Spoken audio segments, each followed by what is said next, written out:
Hello दोस्तों, मैं विकास Dwivedi MST लक्ष्य अकेडमी से आपका स्वागत करता हूं। नमस्कार। आज मैं आप लोगों को हिंदी भाषा में वर्णमाला पढ़ाऊंगा। कई एग्जामों में वर्णमाला से प्रश्न आ रहे हैं आज, जहां भी हिंदी का टॉपिक आता है। तो देखिए वर्णमाला है क्या। तो वर्णमाला हिंदी में व्यवस्थित वर्ण समूहों का एक रूप है, जिसमें 52 वर्ण आते हैं। कई बार प्रश्न ये भी आया है कि हिंदी भाषा की लिपि कौन सी है। तो हिंदी भाषा की जो लिपि है वो है देवनागरी, और देवनागरी लिपि में वर्णों की संख्या है 52। अब कभी-कभी प्रश्न आता है कि भाषा है क्या? तो विचार विनिमय करने का जो एक सशक्त माध्यम है, उसे भाषा कहते हैं। अब भाषा को जानने के माध्यम भी हैं, तो भाषा को जानने के 3 माध्यम हैं। नंबर 1 लिखित है, लिखित के बाद मौखिक है, मौखिक के बाद सांकेतिक है। इन माध्यमों के द्वारा हम भाषा को पहचानते हैं।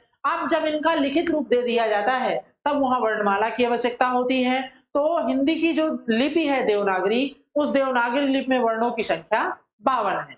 अब आज हम उन 52 वर्णों की बात करेंगे कि वो 52 वर्ण कौन-कौन से हैं। तो सबसे पहले उन 52 वर्णों को पढ़ने के पहले हम चलेंगे स्वरों में। तो देखिए सबसे पहले आते हैं स्वर।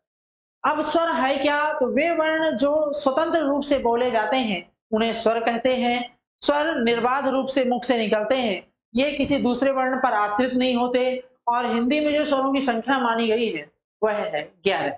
अब वे 11 स्वर कौन-कौन से हैं, ये मैं आपको दिखा रहा हूँ। तो देखिए जो स्वरों की परिभाषा है, जिन वर्णों का उच्चारण बिना किसी अवरोध तथा बिना बाधा के, अर्थात स्वर हमारे स्वतंत्र होते हैं, किसी दूसरे वर्ण पर आश्रित नहीं होते हैं, की सहायता से होता है, उन्हें स्वर कहते हैं।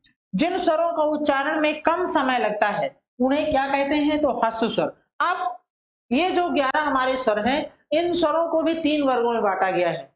ह्रस्व स्वर, दीर्घ स्वर और संयुक्त स्वर। ह्रस्व का मतलब होता है छोटा, दीर्घ का मतलब होता है बड़ा या 2 से मिलके बना हुआ, और संयुक्त होते हैं जो अन्य 2 स्वरों से मिलके बने होते हैं, वो संयुक्त कहलाते हैं। अब देखिए इनमें से जो ये हमारे ह्रस्व स्वर हैं, ह्रस्व स्वर में हम आएंगे हमारे कौन-कौन से? आ, ई, उ और ऋषि।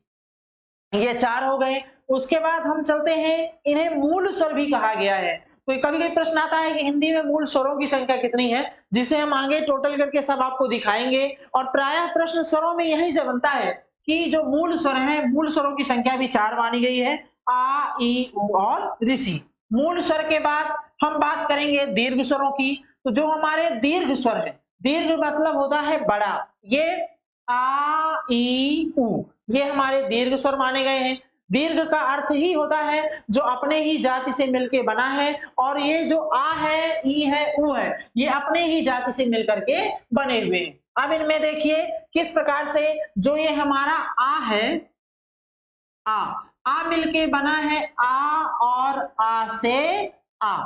फिर दीर्घ में इसी में आता है ई। तो जो ई है, ई का जो ई जो मिलके बनी हुई है, ई और ई से ई। फिर इसी में दीर्घ में हमारा आता है ऊ भी हमारा दीर्घ है। तो ऊ जो 2 स्वरों से मिलके बना है, वो कौन-कौन से हैं हमारे? ऊ और ऊ से मिलके बना है ऊ।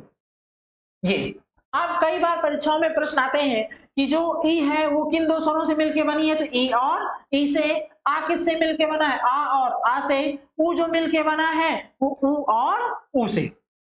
इसके बाद अब हमारे आते हैं संयुक्त स्वर। संयुक्त के अंतर्गत हमारा आएगा ए, ऐ, ओ, औ। अर्थात संयुक्त स्वरों की जो संख्या मानी गई है वह 4 है।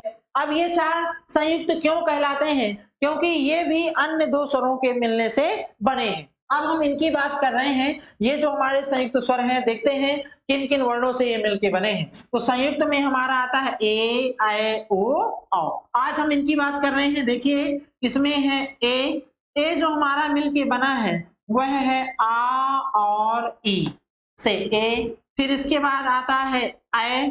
ऐ जो मिलके बना है हमारा, वो बना है आ और ए से। फिर उसके बाद आता है ओ। ओ मिलके बना है आ और ओ, आ और उ से। ओ मिलके बना है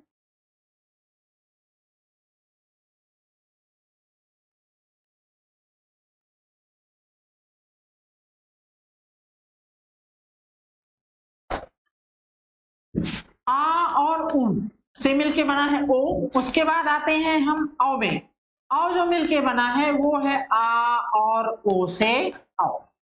परीक्षाओं में जो ज्यादातर प्रश्न आते हैं वो आते हैं, पूछ लेता है कि ऐ किन दो वर्णों से मिलके बना है, तो आ और ई से ए, और आ और ए से ऐ, आ और उ से ओ, और आ और ओ से औ। इस प्रकार से जो हमारे संयुक्त स्वर हैं, संयुक्त स्वरों की संख्या 4 है, दीर्घ स्वरों की संख्या 3 है, हस्त स्वरों की संख्या 4 है। अब इसके बाद हम आगे चलेंगे। ये हमारे स्वर हो गए। स्वरों में देखिए इनका विभाजन हो गया। अब चलते हैं वर्ण विचार में। तो यहाँ हम देखेंगे जो हमारे स्वरों की संख्या है जो कुल मानी गई है वो कितनी है, 11 है। 11 हमारे कौन कौन से हो गए, 1 2 3 4 5 6 7 8 9 10 और 11। 11 के बाद दो हमारे आते हैं अंग और आहा। तो अंग जो होता है उसे हम कहते हैं अनुस्वार, और आहा जो होता है उसे हम कहते हैं विसर्ग। इन दोनों को कहा गया है अयोगवाह। अयोगवाह। अयोगवाह का मतलब होता है जिनका मूल स्वरों में योग ना हो वो अयोगवाह कहलाते हैं। देखिए ये 52 वर्णों में आ जाते हैं, पर मूलतः ये मूल व्यंजनों में सम्मिलित नहीं है, पर ये माने व्यंजन के अंतर्गत ही जाते हैं। तो ये अयोगवाह हो गए, इनकी संख्या हमारी हो गई 2। अब इसके बाद चलते हैं हम व्यंजन में। तो देखिए व्यंजन किसे कहते हैं, तो व्यंजन वे वर्ण होते हैं जो स्वरों की सहायता से बोले जाते हैं, अर्थात व्यंजन का उच्चारण बिना स्वरों के संभव नहीं है। अब प्रश्न आता है कि हिंदी में व्यंजनों की संख्या कितनी है। तो देखिए हमने जो देवनागरी लिपि है उसमें वर्णों की संख्या जो 52 है, 52 में हमने बात कर ली 11 स्वर और 2 अयोगवाह हो गए। अब हमारे पास बचे कितने, 39। हम उनकी बात करेंगे। तो देखिए जो हमारे व्यंजन हैं, व्यंजनों में इन्हें वर्ग में रखा गया है। तो सबसे पहले आता है देखिए का वर्ग। का वर्ग का जो उच्चारण स्थान है वो हम अभी आगे हम बात करेंगे। तो का वर्ग के अंतर्गत आता है का, खा, गा, घा, अंगा। ये हमारे हो जाएंगे कितने, 5। फिर उसके बाद आता है चा वर्ग। चा वर्ग में आएगा चा, छा, जा, झा, अइया। ये भी हमारे हो जाएंगे 5। फिर आता है टा वर्ग। टा वर्ग मतलब 5। फिर ता वर्ग में भी कितने हैं, 5 है। और फिर पा वर्ग आता है, इसमें भी कितने हैं, 5 है। इस तरह से ये जो हमारे 25 हो जाएंगे, 5 10 15 20 और 25, ये 25 हमारे कहलाएंगे स्पर्श व्यंजन। स्पर्श व्यंजन। यदि प्रश्न आता है कि हिंदी में स्पर्श व्यंजनों की संख्या कितनी है, तो हिंदी में स्पर्श व्यंजनों की संख्या कितनी है, 25 है। अब कभी कभी पूछ लेता है कि वर्गीय व्यंजन कितने हैं, तो वर्गीय व्यंजन भी यही हमारे जो 25 हैं ये हमारे कहे जाते हैं वर्गीय व्यंजन। अब कई बार प्रश्न आया है कि इनमें से कौन सा वर्गीय व्यंजन नहीं है। तो मान लीजिए हमारे सामने प्रश्न आ गया, इसमें जो ऑप्शन में दे दिया, ए में दे दिया का नंबर, बी में दे दिया मान लीजिए टा दे दिया, इसी में जो हमारा सी आएगा, सी में हमारा गा दे दिया, और जो ऑप्शन डी आएगा, डी में मान लीजिए दे दिया या। तो इनमें से कौन सा वर्गीय व्यंजन नहीं है, तो देखिए ये हमारा नीचे अंतस्थ में आ रहा है, इसलिए वर्गीय व्यंजन कौन सा नहीं है, या नहीं है। अब इसी में एक प्रश्न बनता है नासिक व्यंजन। नासिक मतलब होता है जिन वर्णों का उच्चारण नाक की सहायता से होता है वो नासिक कहलाते हैं। तो हिंदी में जो हमारे व्यंजन हैं इनमें जो नासिक व्यंजन कहलाता है वो कहलाता है प्रत्येक वर्ग का। तो वर्ग कितने हैं, 5। तो ये प्रत्येक वर्ग के जो ये 5वें अक्षर हैं, मतलब प्रत्येक वर्ग का 5वां अक्षर जो होता है वो हमारा कहलाता है कौन सा, नासिक। नासिक मतलब होता है जिन वर्णों का उच्चारण नाक की सहायता से हो वो नासिक कहलाते हैं। अब इन नासिक में हम देखेंगे कि जो 5 हैं इन पांचों को किन के अंतर्गत रखा गया है।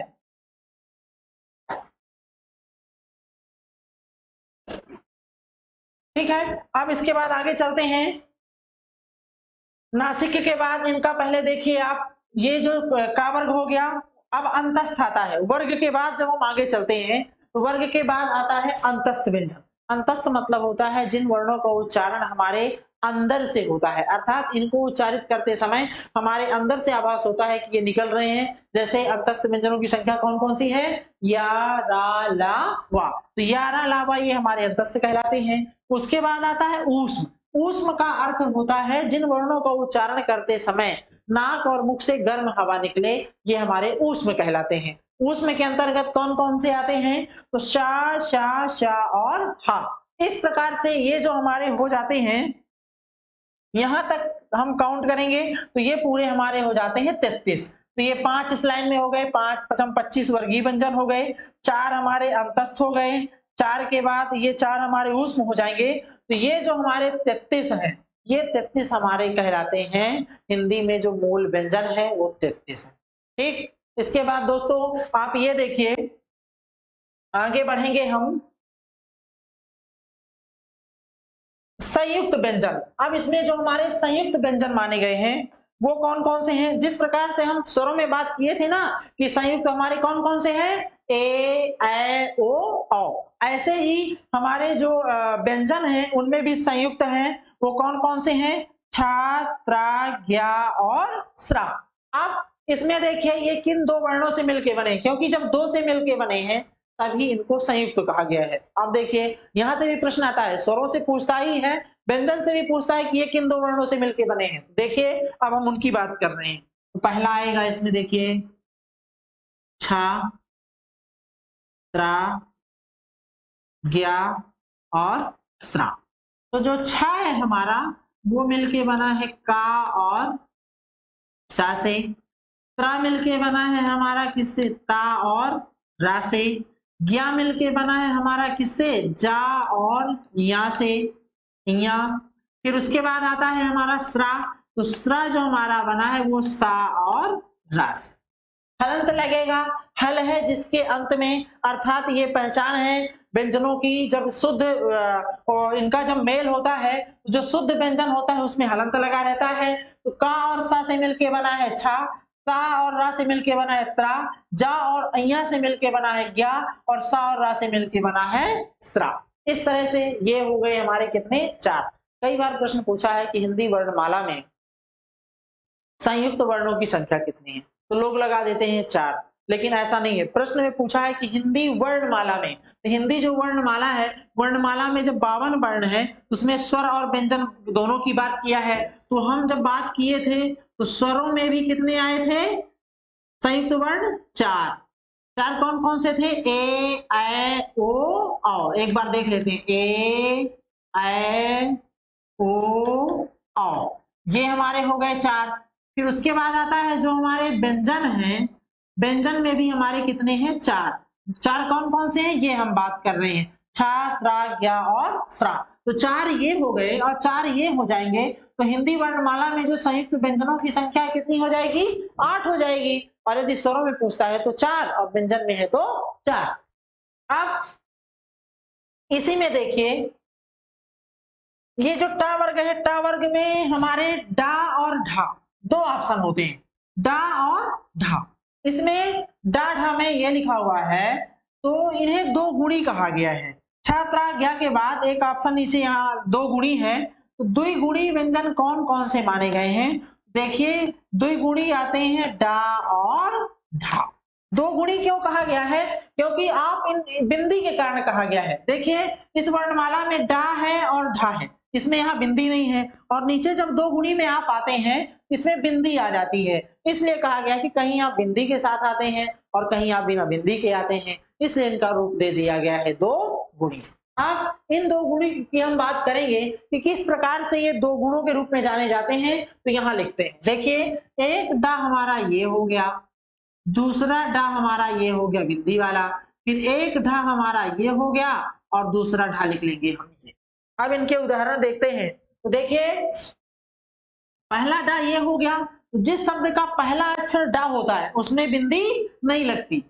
जैसे दो चार शब्द देखते हैं हम लोग, जैसे डर हो गया, डर के बाद हो गया डोल हो गया, डोल के बाद हो गया मान लीजिए डांक आ गया, डांक के बाद एक शब्द आ गया आपका कौन सा? डमरू। इसमें बिंदी नहीं लगेगी क्योंकि ये किसी भी शब्द के पहले वर्ण है। आप बिंदी लगती कहाँ है, तो किसी भी शब्द के पहले वर्ण को छोड़ करके, चाहे वो दूसरे में आए या तीसरे में आए, तो वहां बिंदी लगेगी। जैसे मान लीजिए आ गया एक शब्द सड़क, सड़क के बाद आ गया एक शब्द कौन सा, पेड़। तो देखिए ये बीच में आया है, ये अंत में आया है, तो यहाँ बिंदी लगेगी।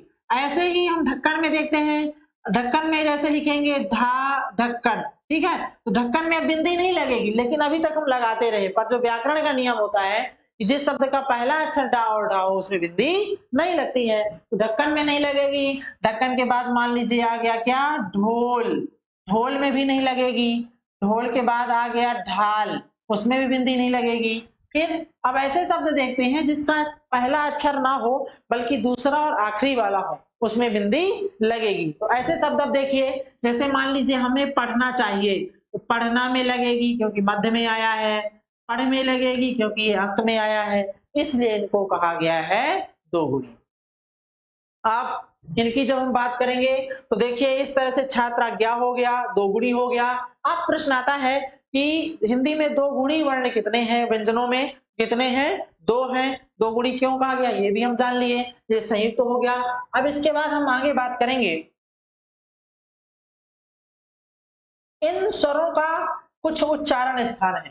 पहले हम इनका उच्चारण स्थान की बात करते हैं। तो देखिए जो हमारे स्वर हैं, स्वरों में आ और आ का उच्चारण स्थान होता है क्या, कंठ। कंठ का मतलब होता है गला। फिर उसके बाद ई और ई का उच्चारण स्थान है तालु। तालु को हम कह सकते हैं तालव्य।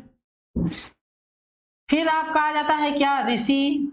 ऋषि का उच्चारण स्थान है मूर्धा, या हम इसे कह सकते हैं मूर्धन्य। फिर आपका आ जाएगा ऊ और ऊ। ऊ का उच्चारण स्थान क्या है, ओष्ठ है। ओष्ठ के बाद आपका आ जाएगा ए आय। ए आय का जो उच्चारण स्थान है वह है कंठ तालव्य। अब देखिए कंठ तालव्य क्यों कहा गया है, क्योंकि जो हमारा ए है, अभी हम बात किए थे जब हम स्वरों का विभाजन कर रहे थे, तो ए हमारा कंठ तालव्य क्यों कहा गया है, क्योंकि ये दो वर्णों से मिलकर बना है। किससे, आ और ई। तो आ का उच्चारण स्थान होता है कंठ और ई का उच्चारण स्थान है तालु, इसलिए इसका नाम पड़ गया कंठ तालव्य। उसी प्रकार से आय में भी, आय भी हमारा किससे मिलके बना है, आ और ए से। तो आ का उच्चारण स्थान कंठ है, ए का कंठ तालव्य है, इसलिए ये चला गया कंठ तालव्य। फिर आता है इसी में ओ औ। ओ औ को देखिए तो ओ औ का उच्चारण स्थान है कंठोष्ठ। कंठोष्ठ मतलब होता है कंठ और ओष्ठ। कंठोष्ठ क्यों कहा गया है, क्योंकि इनको देखिए जो हमारा ओ है वो भी हमारा दो वर्णों से मिलके बना है। इससे आ और उ से मिलके बना है ओ। तो देखिए आ का उच्चारण स्थान क्या है, कंठ है। उ का उच्चारण स्थान क्या है, ओष्ठ है, इसलिए इनका नाम पड़ गया है कंठोष्ठ। ठीक, इसके बाद हम आगे चलेंगे व्यंजनों में। तो व्यंजनों में देखिए जो हमारे व्यंजन है इनका भी उच्चारण स्थान हम देख लेते हैं। ये आपके सामने है। अब इसमें देखिए जैसे स्वरों का उच्चारण स्थान हो गया, वैसे व्यंजनों में भी हमारे वर्ण हैं जो हमारे मुख के अनेक भागों से उच्चरित होते हैं। देखिए का वर्ग, का वर्ग का उच्चारण स्थान है कंठ, अर्थात क ख ग घ अंगा। वे वर्ण जो हमारे कंठ की सहायता से बोले जाते हैं वो कंठ से उच्चारित वर्ण माने जाते हैं। कई बार परीक्षाओं में आया है कि का वर्ग का उच्चारण स्थान कौन सा है, तो का वर्ग का उच्चारण स्थान भी क्या है, कंठ है। फिर उसके बाद आएगा चा वर्ग। चा वर्ग का उच्चारण स्थान है तालु। तालु अर्थात मुख के छत के आगे का भाग कहलाता है तालु। देखिए मुख का जो हमारा ये छत है जहां से हम वर्णों का उच्चारण करते हैं, तो जब मुख का छत में कुछ आगे हो का भाग है और एक पीछे का भाग है। तो जब वर्णों का उच्चारण करते समय, जिन वर्णों का उच्चारण करते समय जीभ हमारी छत के आगे के भाग से टकराती है उसे तालु कहते हैं। जैसे देखिए चा, छा, जा, क्या कहेंगे तो जीभ हमारे मुख के छत के आगे के भाग में लग रही है, इसलिए यह है तालु से उच्चारित वर्ण। तो यदि पूछता है कि चा वर्ग का उच्चारण स्थान कौन सा है, तो चा वर्ग का उच्चारण स्थान है तालु। फिर इसके बाद आता है टा वर्ग। चा वर्ग में चा, छा, जा, झा, अइया, अर्थात इन पांचों वर्णों में तालु से ही उच्चारित होते हैं ये वर्ण। फिर आता है टा वर्ग। टा वर्ग का उच्चारण स्थान है मूर्धा।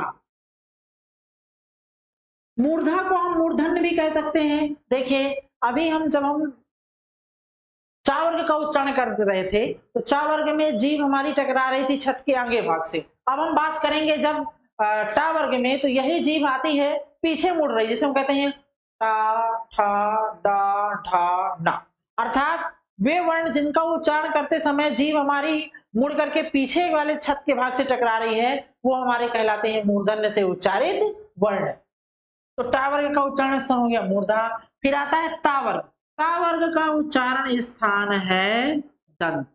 देखिए जिन वर्णों का उच्चारण करते समय जीभ हमारी दांतों से टकराती है या दांतों से लड़े वो कहलाते हैं दंत से। जैसे ता, था, दा, धा, ना। फिर आता है पा वर्ग। पा वर्ग का उच्चारण स्थान है ओष्ठ।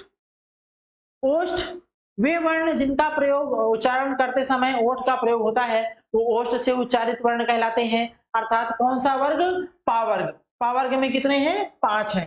फिर आते हैं अंतस्थ, मतलब अंदर से, इनकी बात हम कर भी चुके हैं और ये हमारे संयुक्त हो गए। अब देखिए इनमें से जो प्रायः प्रश्न बनते हैं उनकी हम बात करेंगे। तो देखिए कुछ होते हैं हमारे आगत स्वर। आगत स्वर मतलब वे स्वर जिनका उच्चारण करते समय दीर्घ समय लगता है और मुख का भाग खुलता है। उनमें आता है आ। उसके बाद अग्र स्वर। अग्र मतलब होता है जिन वर्णों को उच्चारण करते समय हमारे अग्र भाग से, अर्थात स्वर तंत्रियां जहां से ये वर्ण उच्चारित होते हैं तो आगे से उच्चारित हो स्वर तंत्रियों के, वो हमारे अग्र कहलाते हैं। अग्र स्वरों में आएंगे कौन कौन से, ई, ए, ऐ। मध्य स्वर अर्थात मुख के मध्य भाग से होगा, इसमें आएगा कौन सा, आ। कई बार परीक्षाओं में पूछता है कि अग्र स्वर कौन सा है, मध्य स्वर कौन सा है, तो हमारा जो मध्य स्वर है वो हमारा कहलाएगा अ, और जो अग्र स्वर कहलाएंगे वो ई, ए, ऐ कहलाएंगे। इसके बाद आगे चलते हैं पश्च स्वर। पश्च मतलब होता है वे स्वर जिनका उच्चारण करते समय स्वर तंत्रियों के पीछे भाग का सहयोग लिया जाता है, वे कहलाते हैं पश्च स्वर। जैसे आ, उ, ओ, आओ, ये हमारे कहलाएंगे पश्च स्वर।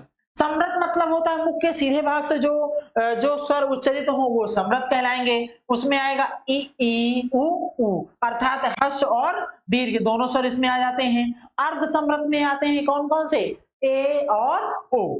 ए, ओ ये भी परीक्षाओं में पूछा जा चुका है। विनिवृत मतलब होता है वे स्वर जिनका उच्चारण करते समय ओष्ठों से एक गोलाकार भाग बनता है, वो विनिवृत कहलाता है। जैसे आ और ए, अर्थात ये जब उच्चारित होते हैं तो लगता है कि मुख के आगे भाग से हमारे निकल रहे हैं। ठीक है, इसके बाद हम आगे बात करते हैं इनकी संख्याओं की। तो देखिए अब जो प्रश्न आता है संख्याओं का, तो इसमें स्वर और व्यंजनों को मिलाकर के किस तरह से प्रश्न बनते हैं। तो देखिए स्वरों की संख्या हम बात कर ही चुके थे।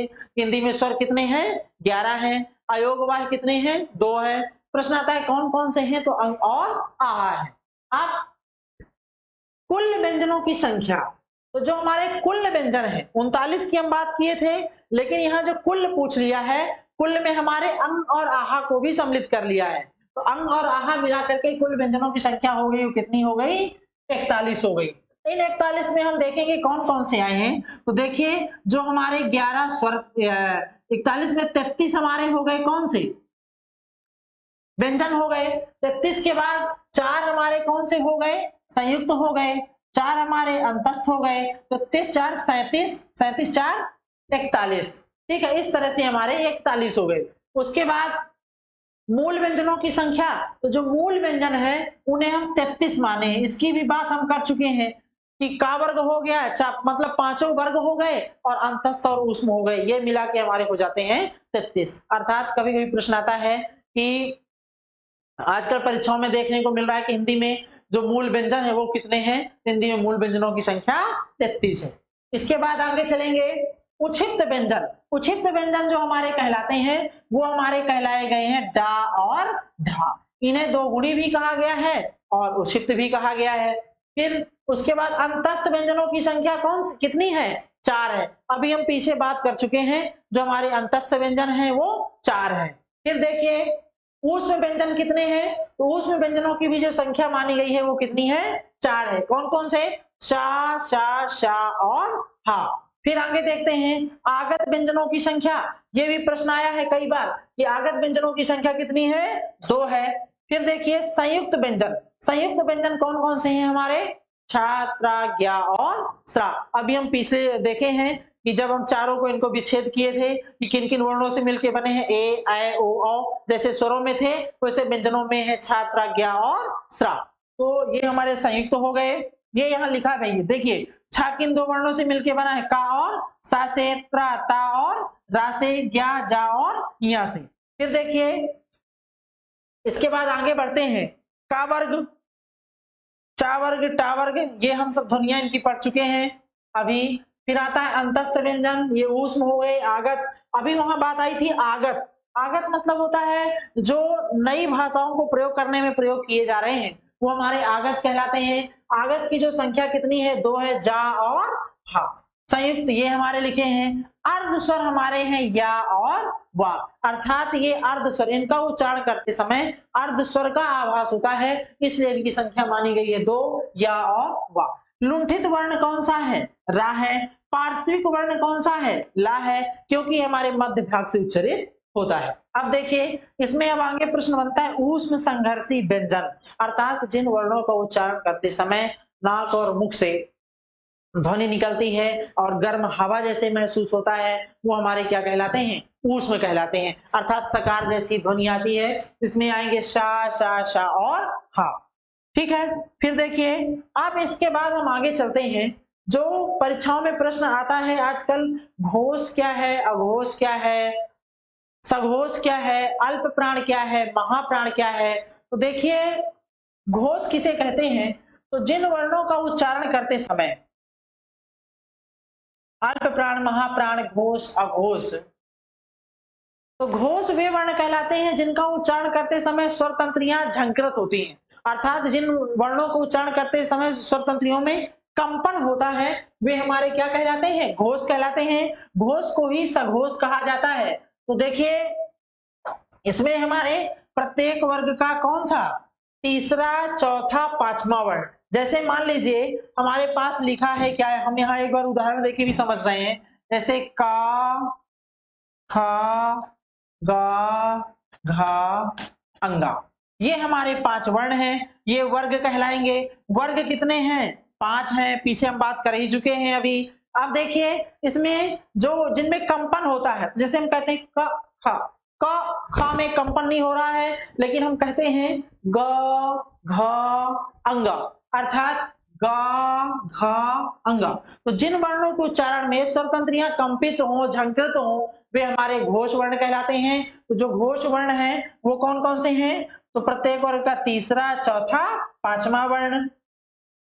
और इसके अंतर्गत ही आ जाते हैं कौन से हमारे, अंतस्थ।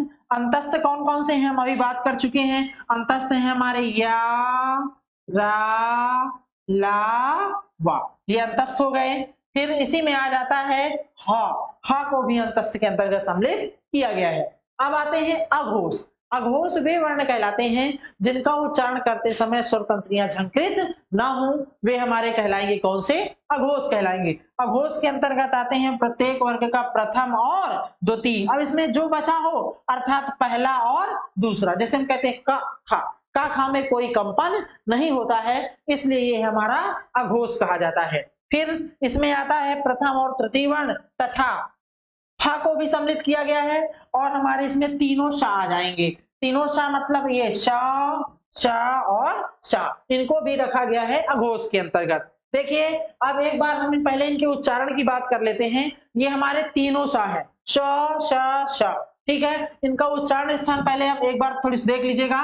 जैसे शाह हो गया, शाह हो गया, और ये शाह हो गया। कई बार कुछ लोग पूछ लेते हैं कि बताइए दंत सा कौन सा है, तालु सा कौन सा है, मूर्धन्य सा कौन सा है। तो यहां से भी प्रश्न आ चुका है। तो ये जो हमारा शाह है इसका उच्चारण स्थान है तालु। तालु के बाद जो ये हमारा षटकोण वाला सा है इसको हम कहते हैं, इसका उच्चारण स्थान है मूर्धन्य। मूर्धन्य के बाद ये है हमारा दंत सा, ये दंत सा। तो ये हमारे तीनों सा हो गए। इनको भी याद करने की जो ट्रिक है, तो पहले देखिए पहला जो हमारा शब्द बनता है उच्चारण स्थान में कंठ है, कंठ को छोड़ दीजिए। तो कंठ के बाद जो व्यंजनों के उच्चारण स्थान में थे तालु मूर्धा दंत, तो कंठ के बाद क्या आता है तालु, तालु के बाद मूर्धा, मूर्धा के बाद दंत। तो ये तीनों हमारे सा हो गए। अब चलते हैं अल्प प्राण और महाप्राण। अब कई बार प्रश्न आया है कि अल्प प्राण वर्ण कौन से कहलाते हैं। तो अल्प प्राण वे वर्ण कहलाते हैं जिन वर्णों के उच्चारण में कम बल की आवश्यकता होती है, वो हमारे कहलाते हैं अल्प प्राण। और जिन वर्णों के उच्चारण में अधिक बल की आवश्यकता होती है वे हमारे कहलाते हैं महाप्राण। अब देखिए अल्प प्राण ये हम वर्ग यहां बना लिए थे। तो प्रत्येक वर्ग में प्रथम, तृतीय और पंचम, लेकिन देखिए पहला, तीसरा और पांचवा, इनका उच्चारण करते समय कम बल लगता है। कैसे लगता है? जैसे हम कहते हैं क, फिर कहेंगे खा, तो का में कम लग रहा है लेकिन खा में अधिक लग रहा है। फिर ग, गा में कम लग रहा है और अंगा में अधिक लग रहा है। तो प्रत्येक वर्ग का जो पहला, तीसरा और पांचवा वर्ण है ये हमारे अंतस्थ हैं। इसी में आ जाते हैं अंतस्थ वर्ण। अंतस्थ वर्ण कौन कौन से हैं? या, रा, ला, व, ये हमारे कहलाते हैं अल्प प्राण। ठीक है। अब इसके बाद हम बात करेंगे महाप्राण। तो देखिए महाप्राण वर्ण कौन से कहलाते हैं? तो जिन वर्णों के उच्चारण में अधिक बल की आवश्यकता होती है वो हमारे कहलाते हैं महाप्राण। महाप्राण के अंतर्गत प्रत्येक वर्ग का तीसरा, प्रत्येक वर्ग का कौन सा द्वितीय, चतुर्थ, द्वितीय और चतुर्थ मतलब देखिए पहला, तीसरा और पांचवा ये अल्प प्राण में आ गए। तो अब हमारे बचा कौन सा चौथा और पांचवा। तो प्रत्येक वर्ग का जो महाप्राण आएगा वो आपका कहलाएगा द्वितीय और चतुर्थ। द्वितीय मतलब पहला, तीसरा, पांचवा वहां चले गए, इसमें आ जाएंगे दूसरा और चौथा वर्ण। तो दूसरे और चौथे में देखिए क्या आएंगे खा और घा। और इस तरह से आप देखेंगे जो दूसरा और चौथा है ये वर्णमाला है। प्रत्येक वर्ग का दूसरा और चौथा, दूसरे और चौथे में हमारे ये आएंगे ये क, ख, ग, घ, अंगा। तो सभी वर्गों में मिलाकर के ये हमारे आ जाते हैं। इस तरह से ये हमारे हो गए महाप्राण। ठीक। अब महाप्राण में और कौन से सम्मिलित किए गए हैं? शा, शा, शा और हा। तो शा भी किसके अंतर्गत आता है? महाप्राण में। तो ये हमारे तीनों शा हो जाते हैं और इसी के अंतर्गत आ जाता है हा। इस तरह से ये हमारा हुआ वर्णमाला। अब देखिए वर्णमाला में जो प्रायः प्रश्न आते हैं तो इनको कुल मिला के भी पूछता है। अब जैसे कभी प्रश्न पूछ लेता है कि हिंदी में जो वर्णमाला है ह्रस्व स्वरों की संख्या कितनी है? तो ह्रस्व स्वरों की संख्या हम पढ़ ही चुके हैं। जो हमारे ह्रस्व स्वर हैं, ह्रस्व स्वरों की संख्या कितनी है? 3 है। ह्रस्व हमारे कौन कौन से कहलाएंगे?